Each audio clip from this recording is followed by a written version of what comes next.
All right, guys, welcome back to Aries Garage. Today I'm going to be introducing you guys to the new kind of sort of project. I've been keeping this one sort of low key. I've posted some videos on TikTok of it, but it's a 2022 Camaro 1SS Redline edition, and it is pretty dirty, as you guys can tell. The rims are pretty dirty, but with the 1SS package, it does have Brembos in all four corners. I've really been putting this thing through the ringer. Got it with 0 miles, and it now has right about 4,000 miles on it. Just to show you guys how much I've really been putting this thing through the ringer. Let me show you guys the trunk. I've been using this as a daily for traveling to install stuff, do car mechanic work for people. I've done quite a few brake jobs with it. Went out, built some engines. We have every tool you could imagine is in there, wrenches, everything. So it's really been put through the ringer. But we're going to take you guys on a test drive today. It is the 6.2 liter, 455 horsepower. And 455 torque. We got a few mods planned for it, but again, it's still brand new with 4,000 miles on it. So let's go on a ride. All right, so just before we go on a car ride, I did forget that I wanted to do this. Let me give you guys a cold start of this real quick because it does have dual mode exhaust.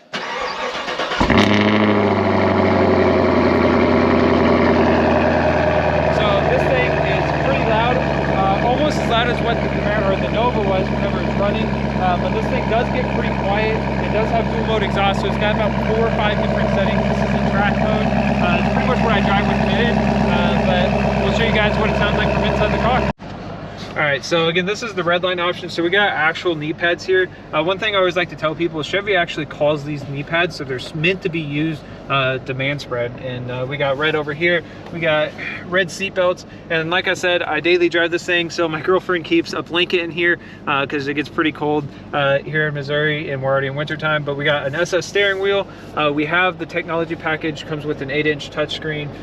We have, since it's SS, we have a digital display as well, including a manual pack and a manual speedometer. So we have all sorts of stuff. We even have a sunroof as well. Speaking of dual mode exhaust, so I guess we weren't technically speaking of it, but over here you get your driving modes. You can do engine sound. So we got stealth mode. Sitting you can't really notice, but I keep it in track mode there. And then we can adjust our steering as well. The window sticker does show that this has a performance suspension, but it is not 1LE suspension.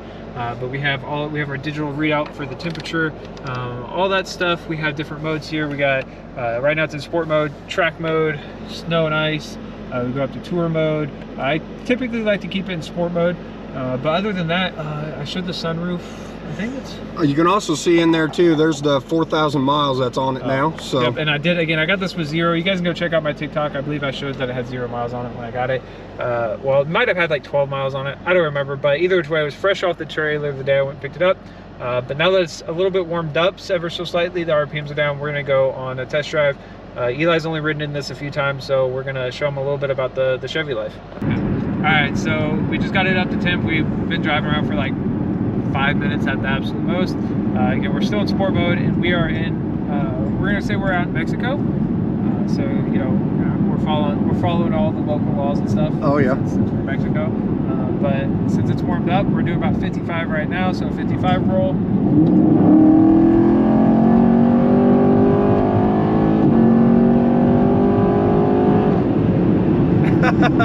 That's awesome. I hope they can hear the rumble. Right.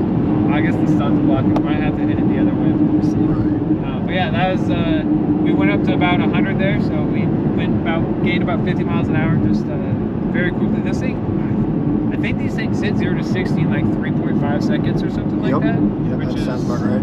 Yeah. Let's put it in, let me turn around so you guys can maybe get a, I don't know how much you guys are blocked right now. Oh, we got trees right here. So I'll put it in track mode. We're getting Eli's reaction. I don't know if I've given him wide open with track mode yet. So again, we're down to 55. Good grief. Okay. That's insane. That had a lot more pull. I didn't realize how much of a pull. That was insane pull.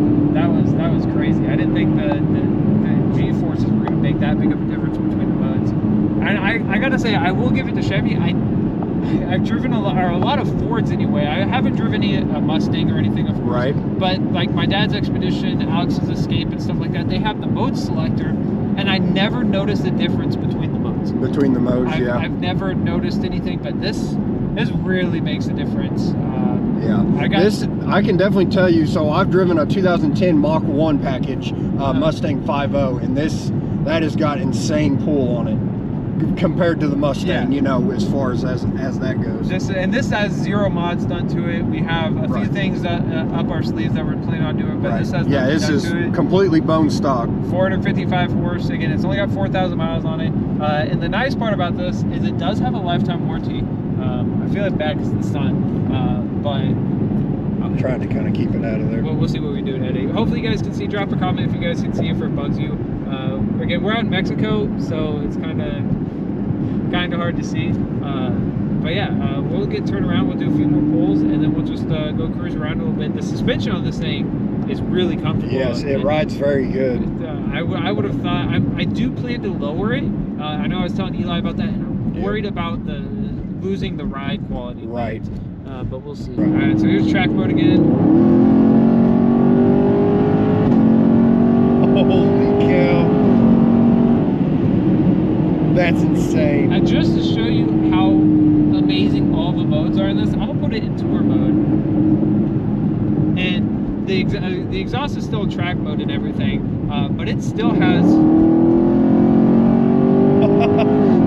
That's in tour mode, and you still get the same Jeep right there. It's the exact same. Yeah, you're still pretty well almost getting the same pool even in tour mode there. Yeah, it is. I need to do a little bit more research. I don't know if this is supposed... I don't know if the modes are more... I know specifically like snow and ice mode, it helps with braking, stops you from being able to slam on the brakes really hard. Right. And I know part of it is probably going to be throttle response, but I don't know how much of a deal they made about that with these modes. So I would need to do a little bit more looking into that. But you know, this thing, I think this thing has 20... I don't remember what size rims it has, or wheels. Right. But yeah, it's got pretty big wheels, and I would have thought this is the first thing I've ever really driven that has, I guess, what they call rubber band tires on it. Right. And it handles really well. It does have the Z-rated. I was telling you, it has the Z-rated tires on it. Yep. Or is it tires or wheels? It'd be Z-rated tires on it. Tires. Okay, and then the rims, quote unquote, would be the wheels. Yep. That's an argument that I can never keep up with it. Yep. But so it's got Z-rated tires, and these are summer-only tires. And luckily, this does have a gauge on it that tells me when they're heated up, like cold or hot. Oh, really? Yeah. Oh, that's cool. Let's see, performance. I think it's under performance somewhere here. Yep. Right now they're cold or cool. So yesterday it was showing me that they were cold, but right now they're cool. So we won't. Again, we're not doing too much. Hopefully, you guys can see that right there. But yeah, so it does have a gauge. It tells you with the tire temp, all sorts of fun stuff. And this is how you know that it's got a trans cooler on it. Even after those pulls, the trans is at 100 degrees. Wow, that's really good for trans temp like that. Especially for doing. I mean, we haven't been real hard on it, but you know, we've already been doing a couple pulls on it, and that trans temp's still staying down. Yep. On numbers. I mean, the TH350 and the Nova, after doing pulls like this, the fan, you know, my fans are set to kick on right at 180. Right. And it kicks them on, and so I mean, difference in even though it has a cooler, it still gets up to 180 degrees. Right. Granted, on the Nova, I'm running headers that are right next to the trans and stuff. But. And for anybody you know that does this, or you know, is in the car and truck world, you know, your cooler training temps, the better, because that's your life for your transmission. So, you know, anytime you can keep that temperature down, you're going to get your life out of your transmissions, and it's just better for them. Yep.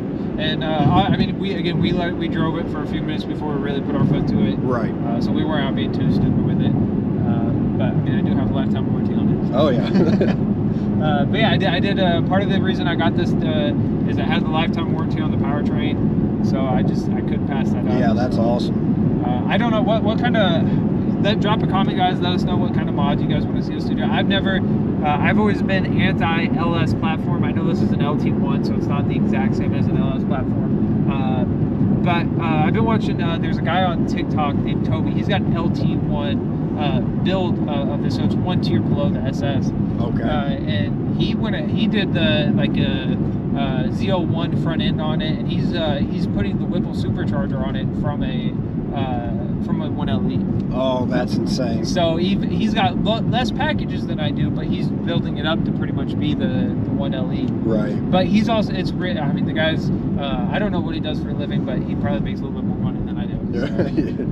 So. which isn't very hard to do. But anyways, I don't know. I run a Rapid. I'm not a huge fan of black paint. Yeah. Makes it really hard to. Honestly, guys, I wouldn't have gotten this one if it wasn't for the lifetime warranty, because I didn't like the black paint. And also, I mean, there's other reasons, such as them not making Camaros anymore. Right. And this one being really hard. Camaro's getting really hard to find. I called around for, I think, 3 weeks. I was calling around trying to find a Camaro that didn't have a down payment on it already. I know I was already told you, but I put a down payment on a blue one. That one fell through, and so. Now I know we've talked about wraps with this, but not without giving away too much on that. Are you thinking of doing a solid or a custom wrap? Maybe throw an Aries Garage logo on there, but overall solid with an Aries Garage logo, and maybe, I think, depends on how many sponsors we can get to. I know we already have a few lined up. Maybe either, if we don't get too many, maybe just use the windows for stickers. Okay. Or maybe if the sponsors are big enough, maybe we can throw their logos in. Gotcha. All right, guys. So we're winding down a little bit here. We're just about home. The sun's going down, so we're in the middle of Missouri. So deer and stuff get pretty wild out here at night. So just to be safe, we're gonna go and call it. I do drive this thing at night because, like I said, I daily drive it. But for the sake of YouTube videos and stuff and putting our foot to the floor, we'll call it there. Overall, do you have any thoughts on it? This is insane. I will say I'm really shocked on the ride and ride quality of it. Typically a lower car, and everything, driving down the road, sports car like this, they don't typically ride very good. But this is, you would think that since this doesn't have like the 1LE suspension on it and stuff, that they would have focused more on power and ignored the suspension. But they really, I mean, at least it feels like, I could see how someone who hasn't driven one of these and just has only read articles, you could think that these are crappy, just fast cars. That's it. Yeah, but exactly. It really feels like they put quite a bit of thought. I mean, it's only the little things, like the sunroof not opening up all the way. It's just the little things that they missed out on. But it's, I mean, any other thing, suspension, power, pull of the car, everything they really just handled. I mean, you can put your foot to the floor and not lose control of the car. Right. Yep. And well, if you're someone who knows what they're doing, as long as you're not a 60, I couldn't imagine having this car at 60. I would have been in the ditch really fast. But if you've driven anything with over, I would say if you've driven anything with over 350 horsepower, you could hop in this and daily drive it, be just fine. And even if you hadn't driven one, as long as you eased into it, you could. I always like to say the difference between this and something like the Nova, like a small block, is this is efficient power. Carburetors are typically like raw power, where it's just uncontrollable for the most part. But the LS platform, LT platform, it's just efficient power. It knows how to handle the drive line. Everything is just, I mean, this platform has been around for over 20 years now. They've had time to fine tune it. But overall, dude, this is awesome. I think it's gonna help us grow. Oh yeah, the package, everything about it, like I said, ride, everything. So drop a comment what you guys think we should do, what you guys would want to see, if there's any specific kind of features of the car you want to see, any mods you want to see done. Drop a comment, let us know what you think, and I guess we'll catch them next time.